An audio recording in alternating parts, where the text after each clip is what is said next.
नमस्कार दोस्तों, निकवी क्लासेज में आपका एक बार फिर से स्वागत है। दोस्तों, हमारी क्लासेज चल रही थी राजस्थान की क्लासों में भी हम कल्चर की क्लासों के बारे में चर्चाएं कर रहे थे और कल्चर में भी हम क्या पढ़ रहे थे, राजस्थान की जनजातियों के बारे में चर्चाएं कर रहे थे। कुछ जनजातियों के बारे में चर्चाएं कर ली है, एक दो जनजातियां आपकी बची हैं, उसके बाद में जनजातियों का जो टॉपिक है वो कंप्लीट हो जाएगा। आज हम कौन सी जनजाति के बारे में चर्चाएं करेंगे? कंजर जो जनजाति है उसके बारे में चर्चाएं करेंगे कि राजस्थान में कंजर जनजाति की उत्पत्ति किस प्रकार से हुई है, किस शब्द से हुई है, उसके बारे में चर्चाएं करेंगे। फिर कंजर जनजाति की विशेषताओं के बारे में चर्चा करेंगे। तो कंजर जनजाति की उत्पत्ति किससे हुई है? तो जो कानाचारा शब्द है उससे क्या हुई है? कंजर जनजाति की उत्पत्ति हुई है। और कानाचारा का अर्थ होता है जंगल में विचरण करने वाली जनजाति। आपसे पूछ लिया जाए कंजर जनजाति की उत्पत्ति किस शब्द से हुई है? तो कानन चारण शब्द से हुई है। किस शब्द से हुई है उत्पत्ति? कानन चार। उत्पत्ति आपसे पूछ ली जाए, शब्द आपसे पूछ लिया जाए कौन सा शब्द है? तो कानन चार। शब्द आपसे पूछ लिया जाए तो कौन सा शब्द है? कानन चार शब्द। इसका अर्थ होता है, अर्थ आपसे पूछ लिया जाए अर्थ, इसका अर्थ क्या होता है? जंगल में विचरण करने वाली जनजाति। देखो दोस्तों, जंगल में विचरण करने वाली जनजाति, विचरण करने वाली जनजाति,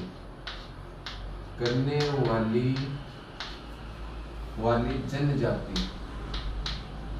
जंगल में विचरण करने वाली जनजाति कौन सी आपसे पूछ लिया जाए तो कौन सी है? कंजर जो जनजाति है वो जंगल में विचरण करती है, इसीलिए इसे क्या नाम दिया गया है? कानन चार नाम किससे दिया गया है? कंजर जनजाति को दिया गया है। ये अनुसूचित जाति वर्ग में शामिल किया गया है। इस जनजाति को अनुसूचित जनजाति वर्ग में शामिल किया गया है, अनुसूचित जाति वर्ग में शामिल किया गया है। तो कौन सी जनजाति को? अनुसूचित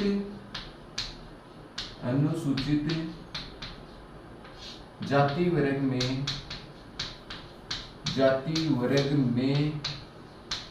इसे शामिल किया गया, इसे शामिल किया गया। तो ये किस वर्ग में आती है आपसे पूछ लिया जाए तो ये अनुसूचित जाति के वर्ग में आती है। ठीक है दोस्तों, एक होता है इसमें पाती मांगना। पाती मांगना क्या है पूछा जाता है? पाती मांगना परंपरा किसमें प्रचलित है? पाती मांगना। तो ये जो लोग होते हैं ये अपराध करने से पहले किसी देवता की क्या करते हैं? आराधना करते हैं, उसे कहते हैं पाती मांगना। कंजर जनजाति के लोग अपराध करने से पहले भगवान की प्रार्थना करते हैं, उसे क्या कहते हैं? ये कई बार क्वेश्चन आया हुआ है, तो उसे क्या कहते हैं? पाती मांगना कहते हैं। तो अपराध करने के जाने से पहले ईश्वर का आशीर्वाद लेना। ये लिखो दोस्तों, अपराध करने से पहले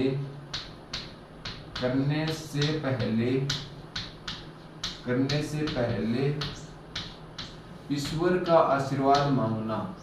ईश्वर का आशीर्वाद लेना।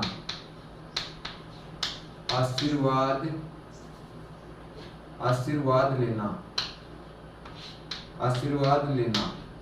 ये कौन सी जनजाति में है प्रचलित है? तो कंजर जनजाति में अपराध करने से पहले ईश्वर का क्या लेना?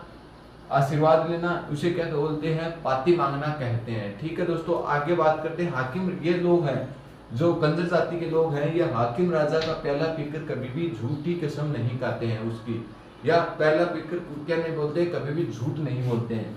यह लोग, लिखो दोस्तों, यह लोग हाकिम राजा का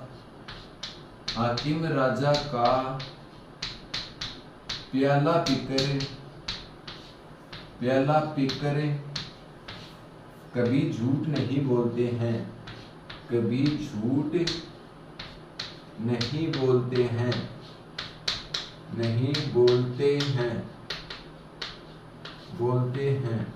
मैंने मीणा जनजाति में आपको बताया था कि कौन से लोग देवता की झूठी कसम नहीं खाते हैं। जो मीणा जनजाति के लोग होते हैं वो आपको कमेंट करके बताना है। ये जो कंजर जनजाति के लोग हैं ये हाकिम राजा का प्याला पीकर कभी भी क्या नहीं बोलते हैं? झूठ नहीं बोलते। ये इसकी एक विशेषता है। ठीक है दोस्तों, कि हाकिम राजा का प्याला पीकर ये क्या नहीं बोलते हैं? कभी भी झूठ नहीं बोलते हैं।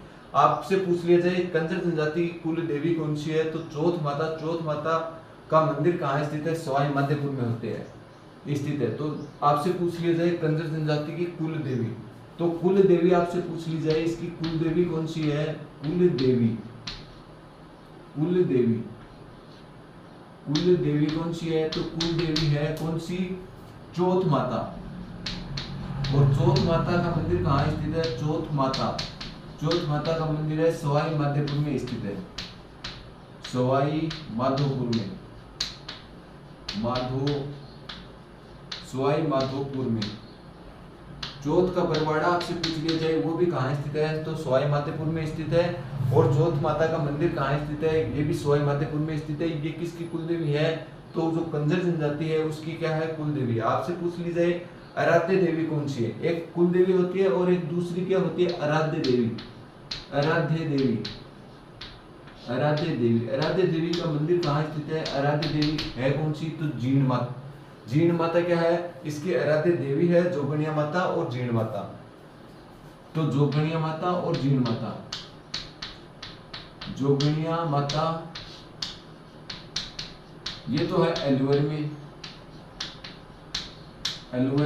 और आपसे पूछ लिया जाए भरतपुर में अलवर और भरतपुर में जोगणिया माता। और आपसे पूछ लिया जाए दूसरी कौन सी है, जीण माता। ठीक है दोस्तों, आगे पूछ लिया जाए कि इसके आराध्य देव कौन है, तो आराध्य देवता है हनुमान जी। तो आपसे पूछ लिया जाए आराध्य देवता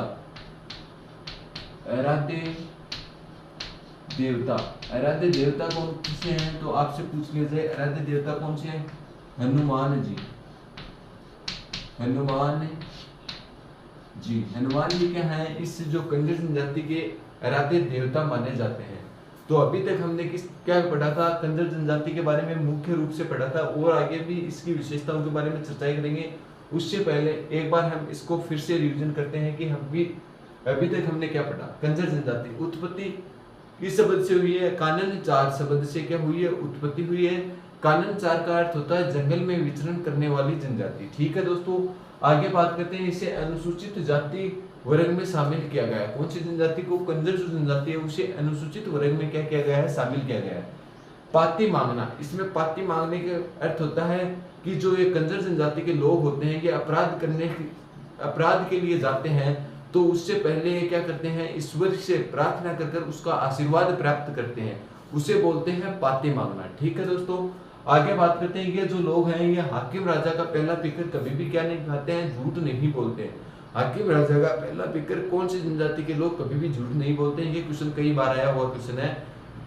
तो हाकिम राजा का पहला पीकर कंजर जनजाति के लोग कभी भी क्या नहीं बोलते हैं, झूठ नहीं बोलते हैं। ठीक है दोस्तों, आगे पूछ लिया जाए इसकी कुल देवी कौन सी है, तो चौथ माता इसकी कुल देवी है, जिसका मंदिर कहाँ स्थित है, सवाई माधोपुर में स्थित है। ठीक है दोस्तों, आगे बात करते हैं आराध्य देवी पूछ ली जाए कंजर जनजाति की, तो जोगणिया माता का मंदिर अलवर व भरतपुर में स्थित है। आगे बात करते हैं दूसरी आराध्य देवी कौन सी है, तो जीण माता है। ठीक है दोस्तों, आगे बात करते हैं कि कंजर जनजाति के आराध्य देवता जिससे ये पाती मांगने का काम करते हैं, चोरी करने से पहले या अपराध करने से पहले ईश्वर से पाती मांगने का प्रार्थना करते हैं, वो किसके सामने करते हैं, हनुमान जी के सामने करते हैं। तो इसके आराध्य देवता कौन से हो गए, हनुमान जी इसके आराध्य देवता हो गए। अब हम पढ़ेंगे कंजर जनजाति की और अन्य विशेषताओं के बारे में। उससे पहले एक बार आप इसका स्क्रीनशॉट लें, फिर हम आगे बढ़ते हैं।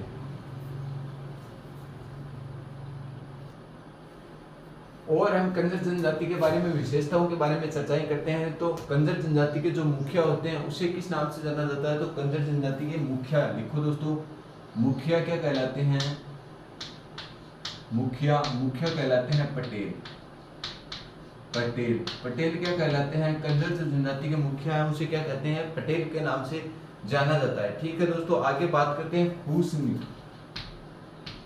हुस्नी क्या है, ये जो कंजर जनजाति की जो महिलाएं होती हैं वो कमर तक बांधने जाने वाला तंग, कमर में बांधने जाने वाला तंग को क्या कहते हैं, हुस्नी कहते हैं। तो लिखो दोस्तों, कंजर जनजाति की महिलाओं द्वारा कंजर जाति की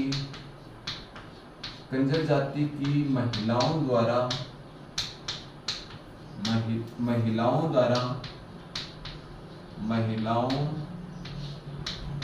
द्वारा कमर में बांधे जाने वाला तंग, कमर में बांधे जाने वाला तंग, बांधे जाने वाला तंग या धोती, तंग, ठीक, या धोती।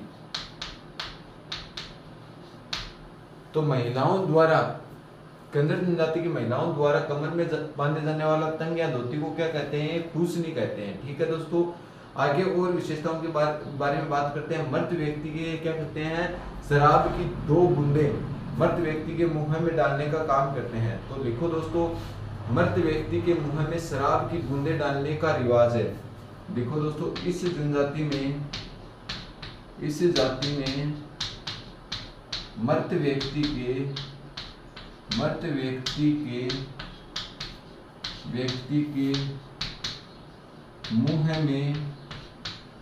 मुंह में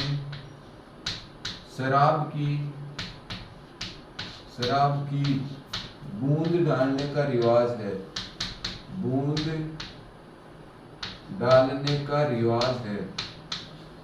डालने का रिवाज है। तो आपसे पूछ लिया जाए किस जनजाति के मर्द व्यक्ति के मुंह में शराब डालने का रिवाज प्रचलित है, तो आपको आंसर देना है कंजर जो जनजाति के लोग होते हैं उसके मुंह में शराब, मृतक व्यक्ति के मुंह में शराब डालने का क्या है? रिवाज है। ठीक है दोस्तों, और आगे हम चर्चा करते हैं। मर्द व्यक्ति को एक गाड़ने का भी रिवाज है। ये मर्द व्यक्ति को जलाते नहीं है, गाड़ते हैं। यह है मर्द व्यक्ति को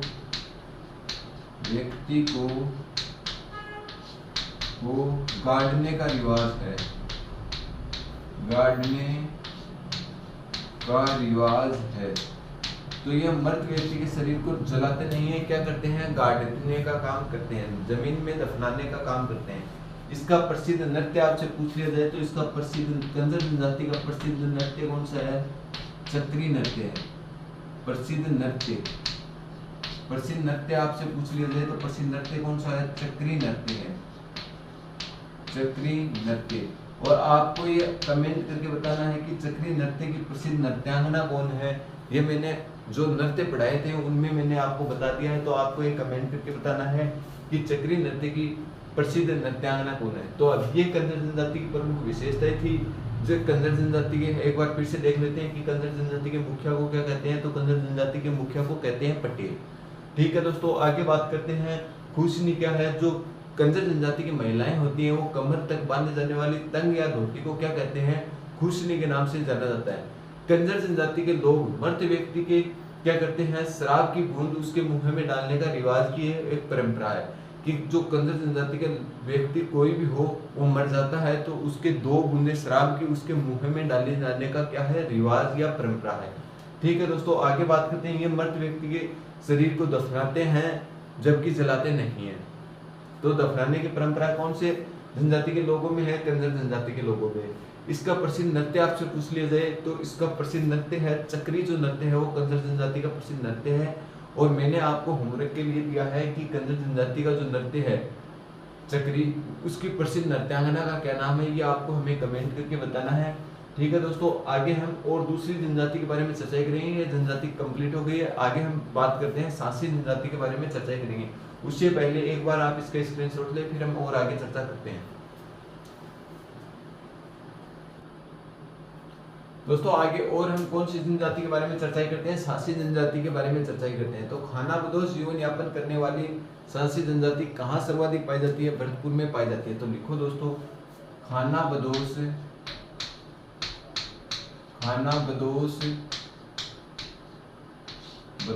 जीवन यापन करने वाली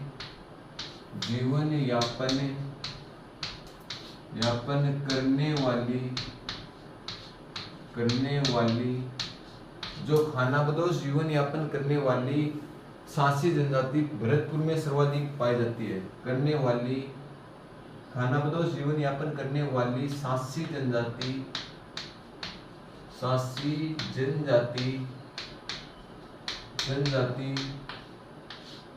सर्वाधिक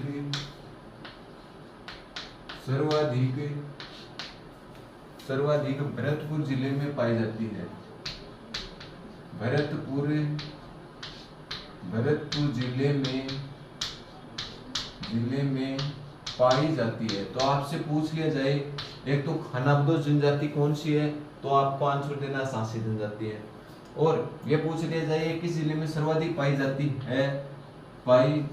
है, तो कौन से जिले में सर्वाधिक पाई जाती है, तो ये भरतपुर जिले में सर्वाधिक पाई जाती है। ठीक है दोस्तों, इसे अनुसूचित जाति वर्ग में शामिल किया गया है।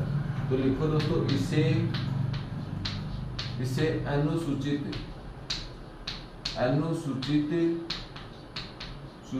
जाति वर्ग में शामिल किया गया है। जाति वर्ग में शामिल किया गया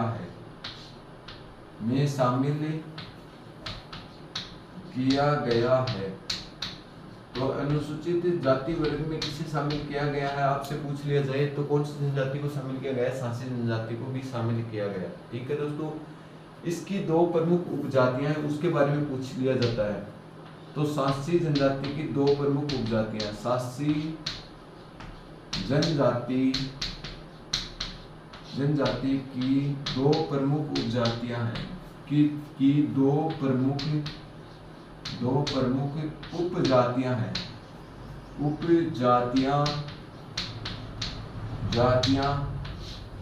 हैं और उसमें पहले नंबर की कौन सी है, बीजा, और दूसरे नंबर की सेकंड नंबर की कौन सी है, माला। बीजा तथा माला कौन सी जनजाति की दो उपजातियां हैं, ये कई बार क्वेश्चन आया हुआ क्वेश्चन है। बीजा तथा माला सांसी जनजाति की दो प्रमुख उपजातियां मानी जाती हैं। ठीक है दोस्तों, इसमें एक परंपरा भी प्रचलित है, कौन सी, कुकड़ी की रस्म। कुकड़ी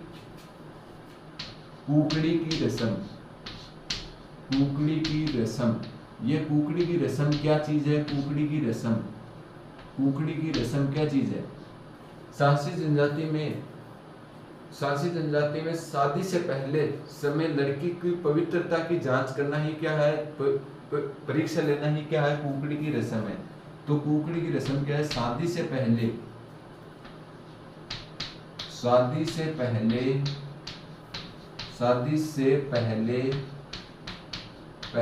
लड़की के चरित्र की परीक्षा।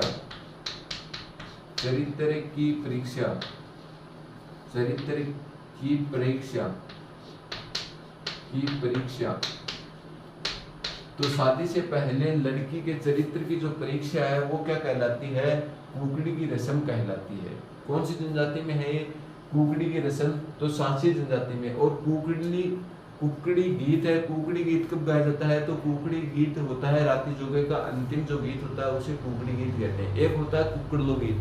कुकड़लो गीत विवाह के अवसर पर गाया जाता है। जब दूल्हा तोरण के लिए गेट पर आता है तो कौन सा गीत गाया जाता है, कुकड़ला गीत गाया जाता है। एक है कुकड़ी की रस्म और एक क्या हो गया, कुकड़ी गीत हो गया। कुकड़ी जो गीत है वो रात्रि जोगे का क्या है, अंतिम गीत। जो हमने गीतों के बारे में चर्चा की थी उस क्लास में मैंने बता दिया है आपको। ठीक है दोस्तों, और आगे हम जो जातियों के बारे में कुछ 3 पॉइंट हैं जो महत्वपूर्ण हैं उनके बारे में हम चर्चा करते हैं। तो कौन कौन से पॉइंट है, राजस्थान में जनजातीय विकास कार्यक्रम चलाया गया था, वो कब चलाया गया था, ये क्वेश्चन आपसे पूछा गया है। तो राजस्थान जनजातीय क्षेत्रीय विकास संघ की स्थापना, राजस्थान जनजाति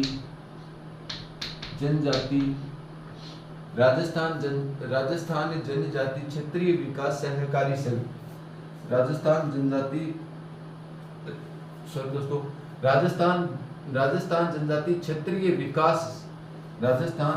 क्षेत्रीय विकास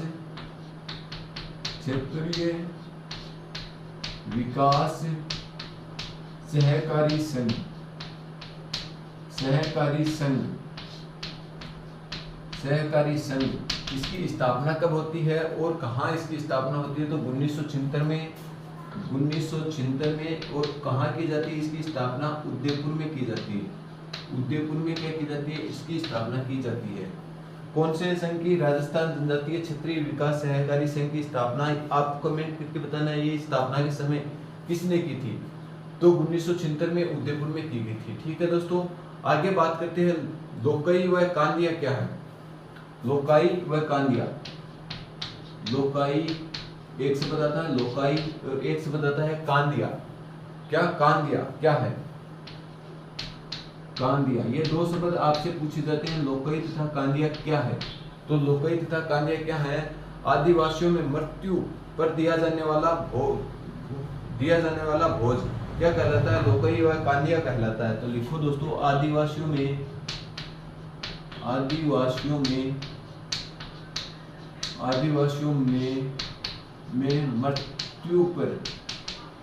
मृत्यु पर दिया जाने वाला भोग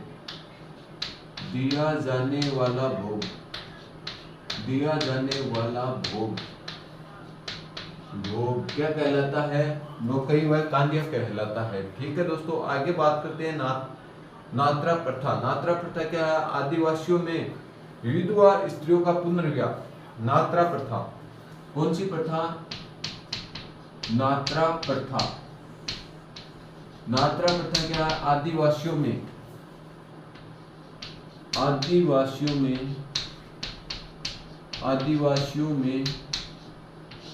विधवाओं का क्या करना? पुनर्विवाह करना ही क्या है?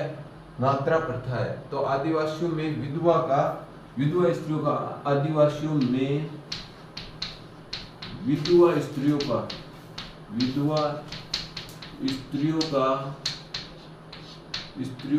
पुनर्विवाह आदिवासी स्त्रियों का पुनर्विवाह क्या कहलाता है? नात्रा प्रथा कहलाता है। ये थी आपकी जो जनजाति हैं उसके बारे में हमने चर्चाएं कर ली है। तो राजस्थान की जनजातियों के बारे में यहीं पे हमारा जो टॉपिक है वो कंप्लीट हो जाएगा। अभी हमने क्या चर्चाएं की है? शासी जनजाति के बारे में चर्चाएं की है। क्या चर्चाएं की उसके बारे में हम चर्चाएं करते हैं।